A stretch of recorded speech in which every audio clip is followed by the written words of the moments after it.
tere taas.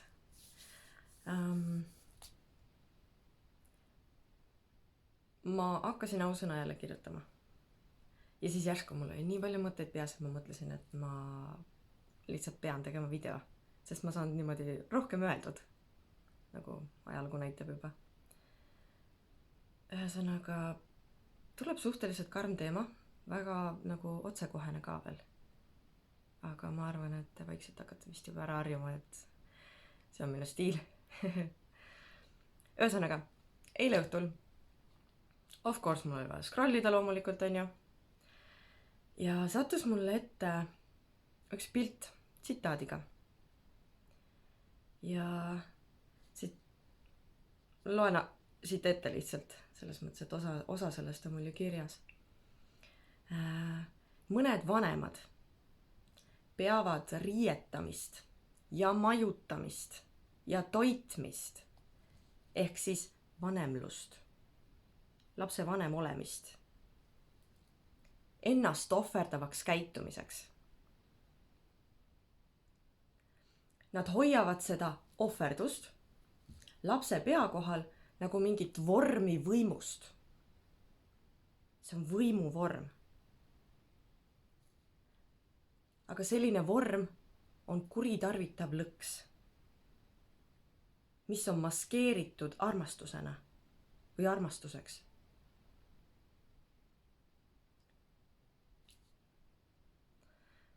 Ja ma mõtlesin tükk aega, et kuidas see nii tuttav on? Et nagu mis osa sellest mind kõnetab? Ja kusjuures eile õhtul ma nagu ei mõelnudki välja seda tegelikult. Aga ma ei saanud üle ka sellest. Ma tegin sellest, ma salvestasin selle pildi endale arvutisse. Ja siis hommikul vaatasin uuesti.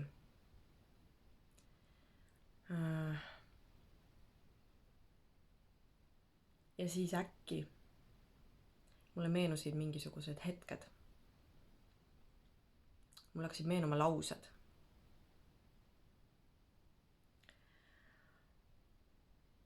Ma olen sind kasvatanud. Kuidas sa julged nii käituda? Ma olen sind toitnud ja katnud. Kuidas sa julged mulle nii vähe vastu anda? Ma olen sulle oma elu ohverdanud. Ja see on nüüd see, kuidas sa suhtud. Ma olen sind sünnitanud. Niimoodi sa tasud selle eest.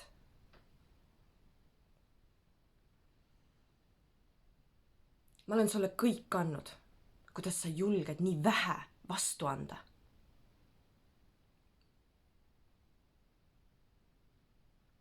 Ja siis mu lemmiklause.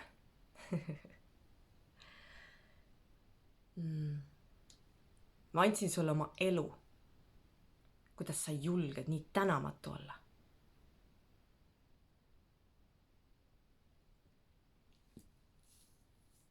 Ja siis ma sain aru sellest tsitaadist, mida ma vaatasin. Mul jõudis kohale, miks see nii tuttav on. Ja ma sain aru, mis see tähendab. Nii õudne, kui see ka ei ole, see on nagu täielik selginemise hetk tegelikult. Kõik need laused, mis ma siin just nagu teile ütlesin, need on minu ema laused mulle. Minu ema laused mulle. Minu üles kasvades.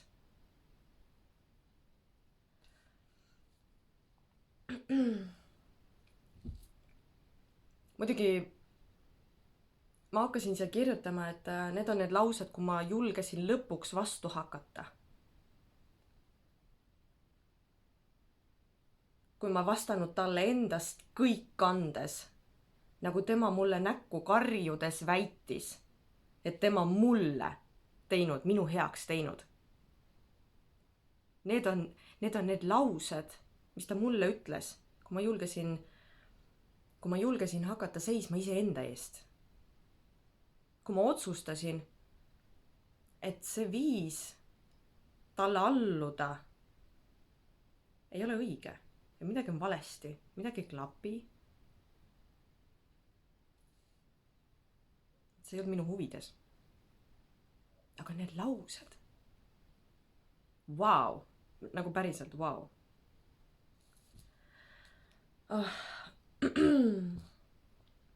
ma lõpetasin kirjutamise sel hetkel, kui ma olin kirja pannud selle lause.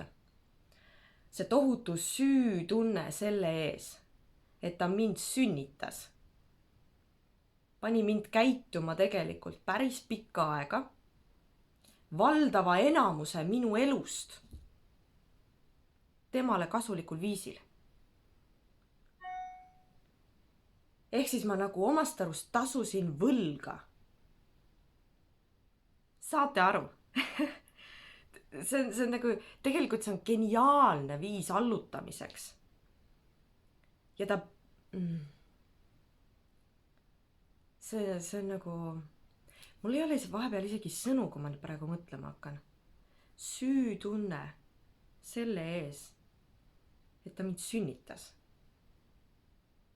ja siis ta kasutas seda ära, et panna mind nagu tegema tema eest mingisuguseid asju või. kõik need laused, kuidas sa julged vastu hakata, ma olen sulle kõik andnud. kuidas sa julged nii tänamatu olla, ma sünnitasin sind. geniaalne. mul on süütunne selle ees, et mind sünnitati. ma olen võlgu oma elu. vähe sellest, et ma enne mõtlesin selle peale, et mida see tsitaat, et vanemad arvavad, et lapsed on võlgu neile. mitte muidugi kõik vanemad, on ju. ma arvan, et te saate aru. vanemad panevad lapsed tundma süüd selle ees, et nad on vanemad. ja et lapsed on lapsed. kust otsast see õige on?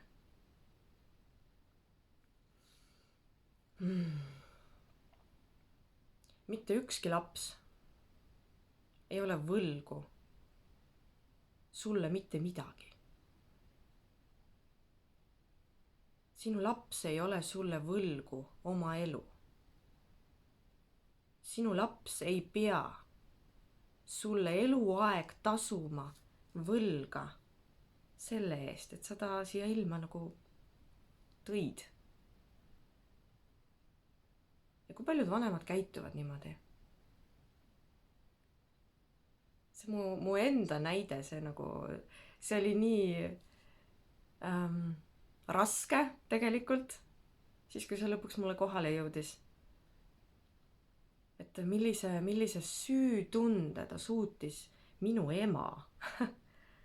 Ta suutis minust tekitada ja tänu sellele süütundele ma nii palju oma elust olen talle tagasi andnud.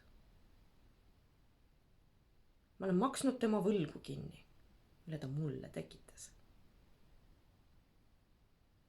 Ma olen teda korduvalt ja korduvalt enda juurde võtnud. Mina peaks see laps olema, mina peaks olema see, kes oma raskel hetkel läheb oma ema juurde.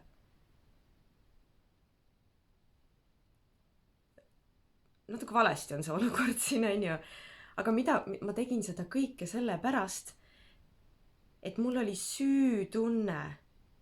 Ma olin võlgu talle. Ma tundsin reaalselt, et ma olen võlgu talle. Sest ta viis selle nii kaugele. Tema jaoks järelikult lapse saamine oli enda elu ohverdamine. Ja kuulake maailmas ringi. Enda ümber, mis räägitakse. Palju foorumid on täis neid vanemaid, kes, issand jumal, ma olen oma lapse jaoks kõik teinud. Ta on nii tänamatu. Oled sa ikka kõik teinud või? Esiteks. Ja teiseks, mille kõik on see laps sulle võlgu? Mille kõik? Esiteks, selle lapse saamine oli juba otsus, on ju? Sest nii julm, kui see ka ei ole, on viise, et seda mitte teha, on ju. Nagu, jaa, päriselt ma tean, kuidas see kõlab. On olemas viisid. Kõige julmem neist on abort. Nii. aga päriselt, kui sa tunned, et see rikuks sinu elu ära, sõna otseses mõttes rikuks ära, sest ma tean, kui paljud tegelikult mõtlevad niimoodi, et see laps rikkus mu elu ära. Ma ei saa nüüd enam, ma ei tea, reisida, ma ei saa koolis lõpuni käia. Ma ei saa pidutseda. Ma ei saa seda, toda, noh, saate aru, on ju? Laps rikub ära. Sa saad selle tunde kätte, mida see lapse saamine sinu elus ära rikuks juba siis, kui sa saad teada, et sa oled rase. Fakt. Ja siis tuleb teha otsus. Kas ma olen valmis? Kas ma olen päriselt valmis? Valmis olemine tähendab seda, et sa otsustad saada selle lapse. Ja sa mõtled ka selle peale, et järgmised 10 ja veel 10 võib-olla aastad sul on laps. Ahaa, tere, nii, said lapse. Ja siis, kui aasta aega on see titt sul röökinud kõrval kuskil, siis järsku oli crap, ta rikkus mu elu ära. Järsku tuleb nagu see mõistus, ma ei tea kust pähe. Ja siis on äkki elu pekkis või? Ja siis peab hakkama see laps nagu kinni maksma sulle enda eluga seda, et sa oled ohverdanud midagi enda elust.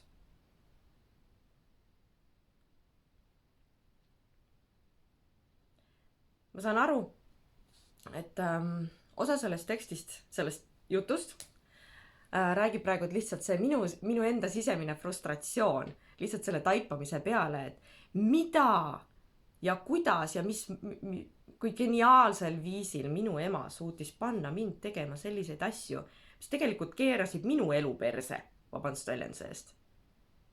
Mina tegin ohverdusi. Kui tema lihtsalt istus. Näed, vaat minu eest tehakse kõik asjad ära, ma ei pea ise mitte midagi tegema. Läksin kaadrist välja. Okei. Ühesõnaga. Kui palju ma tegelikult enda elu pekki keerasin. Lihtsalt tänu sellele, et ma toimetasin mingisuguse süütunde ajel, mida mul tegelikult ei pea üldse olema. Kõik teie lapsed, kelle vanemad niimoodi käituvad, selle ei ole vahet, kas on ema või isa. Te ei ole võlgu mitte midagi. Veel vähem ohverdusi. Oma elu arvelt. Enda heaolu arvelt. Mida me vanematena teeme? Jah, me anname elu. Tõesti, me anname elu, on ju. Saame selle lapse, kõik värki-särki, kasvatame suureks, on ju. Laps ei ole võlgu sul mitte midagi selle eest. See on sinu valik. Maksimum, mis me vanematena teeme, ongi see, et me saame selle lapse ja me kasvatame ta suureks.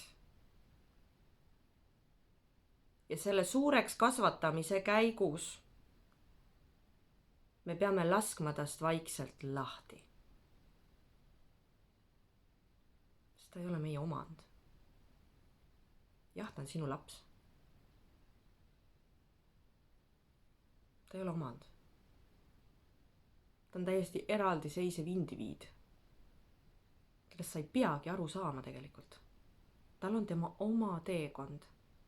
Tema oma sihid, tema oma vajadused, tema oma soovid, mis ei peagi kattuma sinu omadega.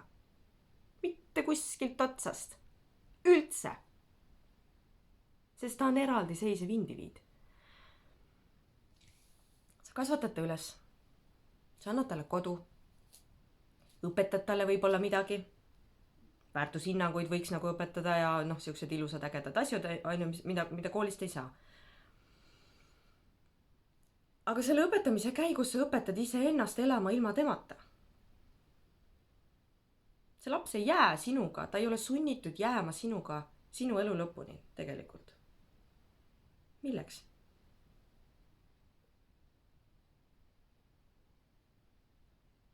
Ma saan nüüd jällegi aru, kuidas see kõlab. Aga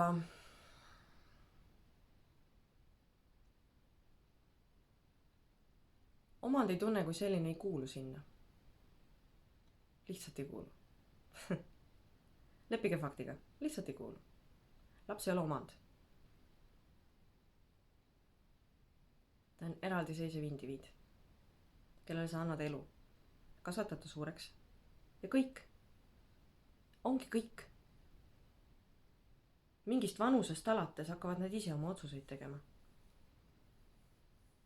Sinu asi ei ole keelata ega käskida. Sinu asi on toetada. Olla olemas.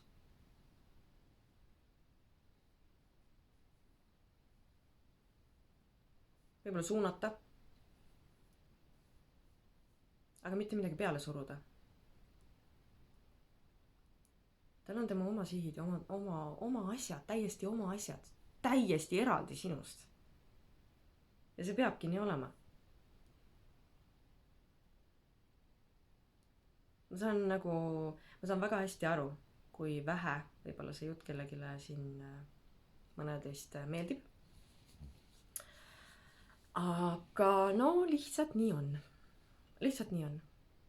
Ja ma saan ka aru sellest, et osa sellest teemast tuleb tõesti minu enda traumast. Ma võiks isegi öelda siis, et eile kohale jõudnud traumast. Ma sain eile aru, kui suure trauma minu ema mulle on tekitanud oma käitumisviisiga. Sellega, et panna mind arvama, et ma olen talle võlgu midagi. Võlgu enda eksistentsi. Kujutage ette. Mida ma peaksin talle siis tagasi maksma hakkama sellest hetkest, kui ma iseseisva elu peale läksin. Kuni tema elu lõpuni. Et ma oleksin nagu määratud või ma nagu peaksin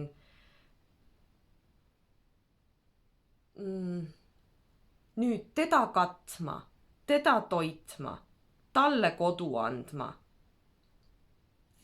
Iseenda arvelt. Mida ma olen nii palju teinud muuses.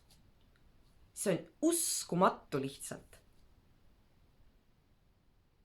Pisikene nüansikene, millega ta sutsu puusse pani. Kõik oli väga geniaalselt välja mõeldud plaan iseenesest ja töötas tegelikult super hästi. Sest see töötas. Ma andsingi talle kõik. Ma andsin talle oma raha. Ma andsin talle mitu korda oma kodu. Nagu päriselt, reaalselt andsin talle oma kodu. Üürikorter, mina elasin seal sees, tema kolis minu juurde, mina kolisin välja. Pärast tagantjärgi mõtlesin, et kuidas tal see õnnestus. Ta sõi mind välja minu enda kodust. Mitu korda. Ja see oli vähe. Ikka tal oli puudu. Ikka ma olin veel võlgu. Kõige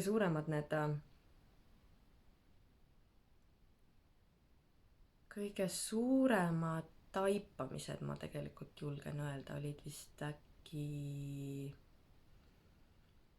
Issa, ma isegi ei mäleta. Äkki oli nüüd eelmine suvi või üle-eelmine suvi? Millal see oli, kui ta lõpuks jälle julges minu juurde tulla küsima abi ja tuge ja tegi ennast jälle ohvriks. Temal on elu nii pekis. Tema palub abi. Tal on veel lapsi muidu. Aga just mina. Kelle elu tal üldse ei meeldi tegelikult. Nice. Selle suve jooksul ta kolis minu juurde sisse ja välja 3 korda. 3 korda.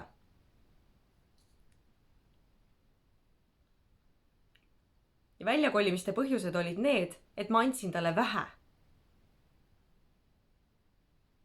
Mul on 4-toaline korter. Kodus on mul 2 last.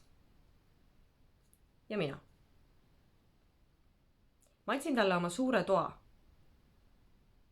Tegelikult see diivan on täiesti okei, siin nagu mitte midagi pole häda, vaata.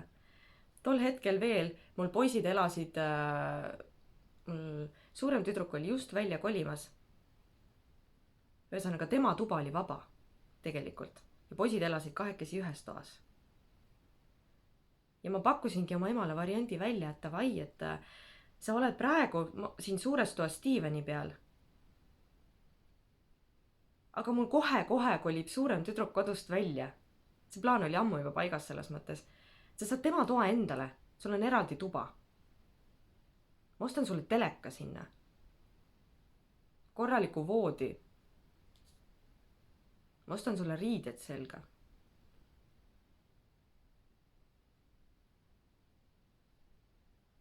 Mingil põhjusel ta sai asjast aru hoopis niimoodi, et tema peas nägi see välja siis niimoodi, nagu ma oleks pidanud kolima ise suurde tuppa enda magamistoast või siis viskama plika kiiremini välja, et tema saaks omale oma toa.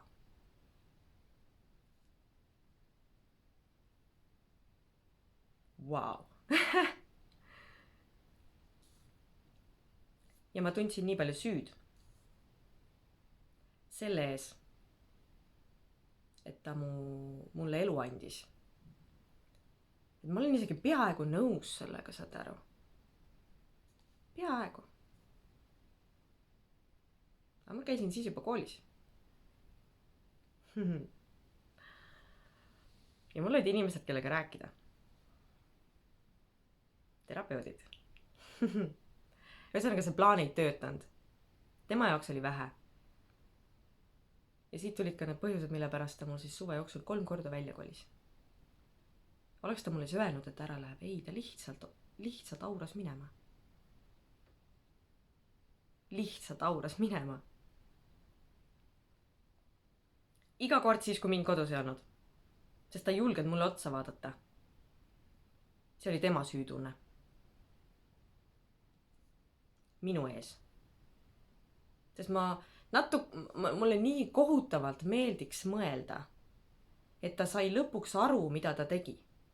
Et see ei ole okei käitumismuster tulla kellegile oma lapsele nõudma, et ta laps teeks enda elus korrektuure tema heaolu parendamise nimel. Ma sebisin ta 2 korda tööle. Mul on endiselt see tööandja, mul on nii häbi selle ees, täitsa õudne lihtsalt. Ma tean, et see, shit happens, seal on vabandust väljenduses. Ma teadsin oma ema. Ma teadsin tegelikult. Aga mingi tillukene osa minust lootis, et äkki nüüd ma olen teinud piisavalt. Äkki nüüd ta näeb, äkki nüüd ta saab aru, äkki nüüd ta tõesti tahab muuta ennast. Äkki nüüd talle tõesti ei meeldi see elustiil, mida tema elab.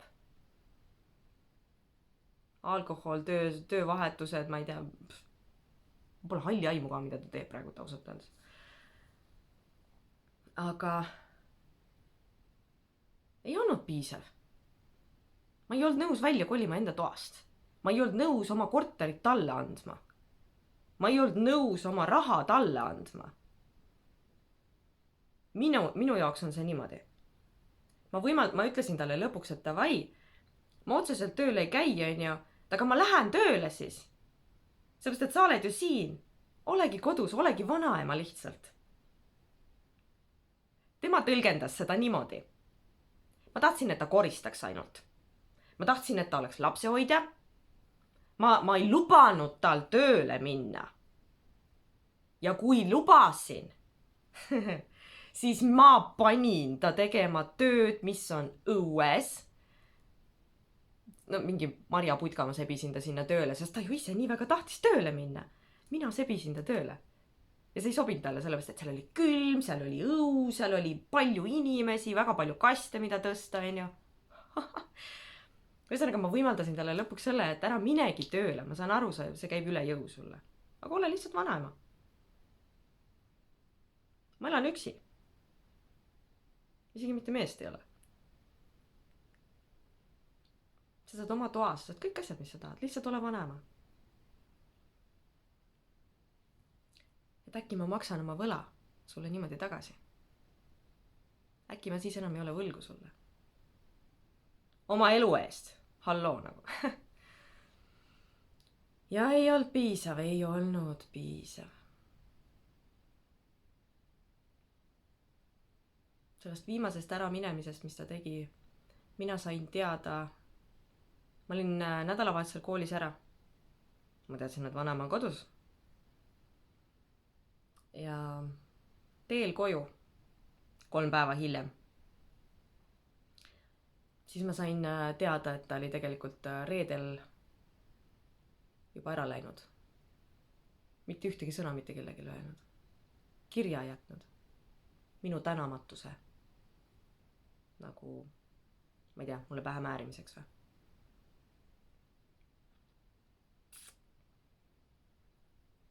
Vaat see on tase. Ja see oli tema viis seda teha. Aga vaadates maailmas ringi, ma näen nii palju täpselt sama mustrit. Lihtsalt see väljendusviis on teine. See väljendusviis on lihtsalt teine.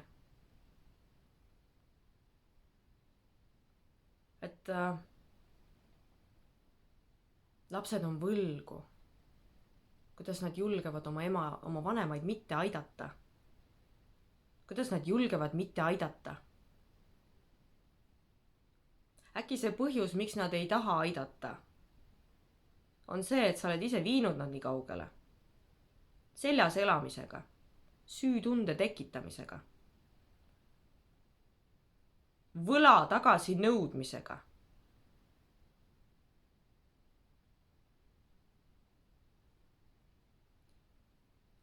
Mõistan üldiselt ka seda, et see nii-öelda võla tagasi nõudmine võib tulla täiesti alateadlikult. Te ei pruugi isegi mitte teada, mida te teete, kui keegi tähelepanu ei juhi sellele.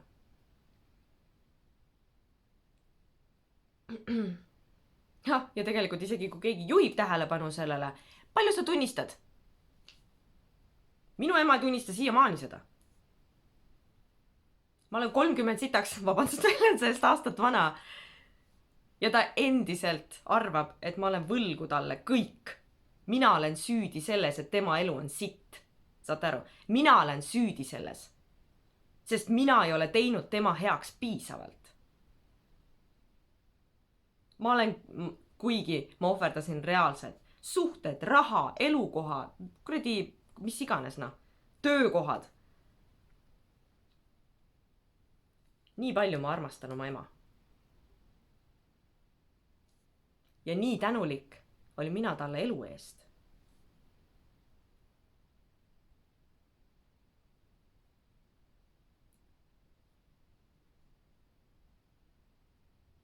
Ja talle ikka ei piisa.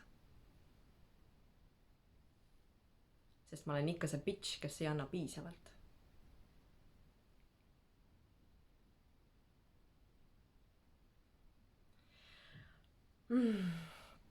Ma tõsiselt siiralt loodan, et kõik vanemad, kes siin praegu kuulavad, mõtlevad väga sügavalt nagu järgi selle üle, kuidas te oma lastega käitute.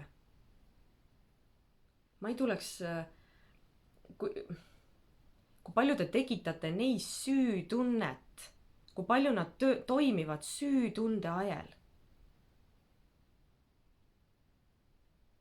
Kui vähe nad tahavad tegelikult teha ja kui vähe te mõistate, miks nad tahavad nii vähe teha. Teie heaks. Sest te andsite ju elu. Uskumatu. Evolutsioon. Ma ei tea, loomad saavad ka lapsi. Nende lapsed küll ei ole neile mitte midagi võlgu. Me oleme ka loomad muuseas. Lihtsalt natukene targemad. Aga muidu täpselt samasugused loomad. Ma ei tuleks selle pealegi, et hakata oma lastelt nagu isegi mainida neile, et näe, ma andsin sulle, issand, kuidas sa julged nii käituda minuga. ma sünnitasin su. Ma olen jumal tänu sellele nüüd, ma andsin elu. Kõik need vanemad, kes mõtlevad, et lapsed on võlgu neile midagi, nad panevad ennast jumala koha peale. Et lapse jaoks see vanem oleks nagu jumal. Sest ta andis elu, ta otsustas anda elu. Sinu ma sünnitan. Sa võiksid elada.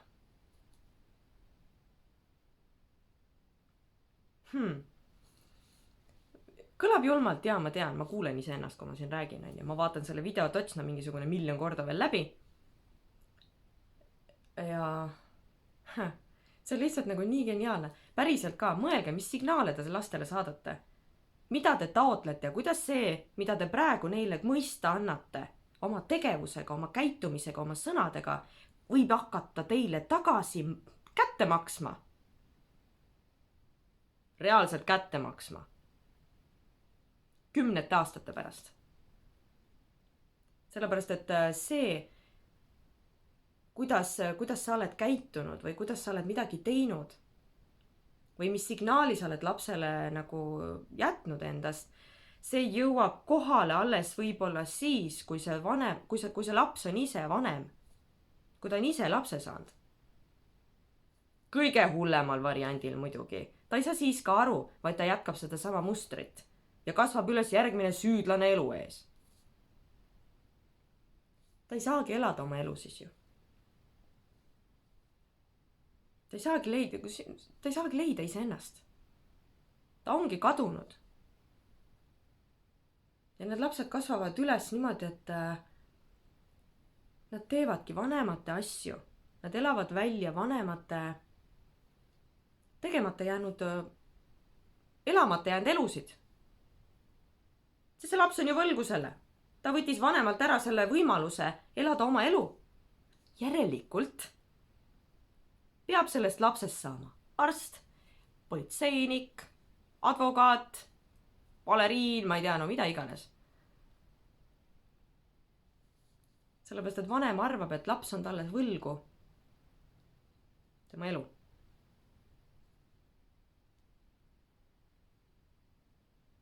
Ja siis see laps kasvabki selle teadmisega üles. Ja ta ohverdabki iseennast vanema nimel. Toimides nii, nagu vanemale meeldib. Mitte julgedes võtta vastu ise otsuseid, mis ongi ainult endale kasulikud ja ainult endale head. Toimida iseenda heaolu nimel. Kui need lapsed lõpuks aru saavad,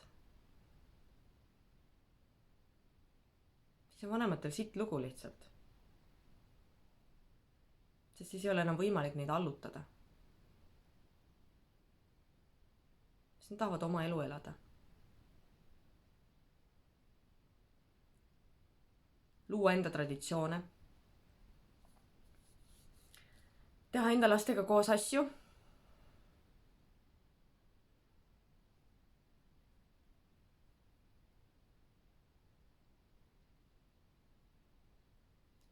Ja ärge tundke ennast hüljatuna selle pärast. See on loomulik asjade käik. Vanemad, ärge tundke ennast hüljatuna laste poolt. Vereside jääb ju niikuinii. Ja kui te oma kaardid õigesti mängite, ehk siis seljas ei ela, näiteks, siis on need lapsed iga tähtpäev kohal. Nad ei unusta su sünnipäeva ära, nad ei unusta teie pulma aastapäeva ära, nad ei unusta jõule, Nad tahavad oma sünnipäeva teiega veeta. Sest te ei lämmata neid. Ja nad ei tunne süüd. Ja neil ei ole võlga. Ja kui nad teevad midagi, teie majapidamised näiteks, siis nad teevad seda heast meelest. Sest nad tahavad tasuda. Nad tahavad midagi vastu anda selle eest, mida teie olete nende heaks teinud. Vabatahtlikult. Nad tahavad teha vabatahtlikult. võib-olla kutsuvad sõbrad ka veel appi. Puid veel lõhkuda või ma ei tea, maja parandada, katust panna, mis iganes. Kutsuvad oma sõbrad appi lihtsalt sellepärast, et teie heaolu nagu, et teil oleks hea olla. Selle jaoks ei ole vaja tekitada süütunnet maast madalast. Sest laps ei ole sulle võlgu mitte midagi.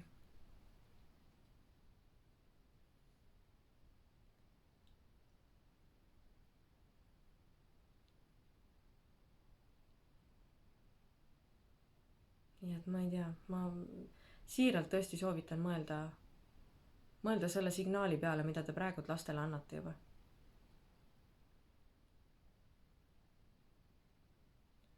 Siit võiks edasi arendada veel hästi mitu teemat, mis mul praegult juba siin kuklas on. Aga ma arvan, et ma praegult vist äkki selle siia jätangi.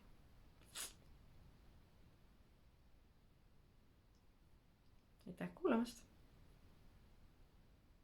Ma loodan, et siit saite midagi. Tunnen ma veel, et ma pean ütlema sorry. Ma palun siiralt vabandust selle eest, kuidas ma räägin. Ma tean, et see ei pruugi mõjuda. Meeldida. Ka mõjuda. Kõik on võimalik, on ju. Aga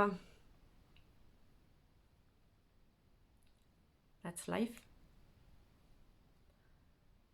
Faktid eest ei jookse ära niikuinii. Ja kõik ei peagi kõikide kohta käima.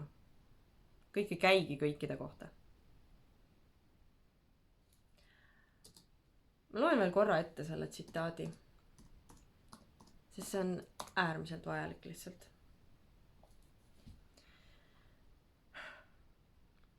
Mõned vanemad peavad riietamist ja majutamist ja toitmist, vanemlust ennast ohverdavaks käitumiseks.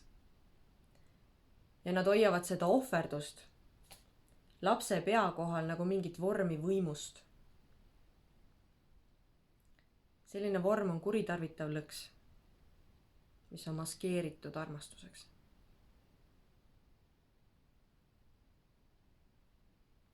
Kui palju sina maskeerid oma armastust võimuks? Ja äkki on aeg seda muuta, enne kui hilja on.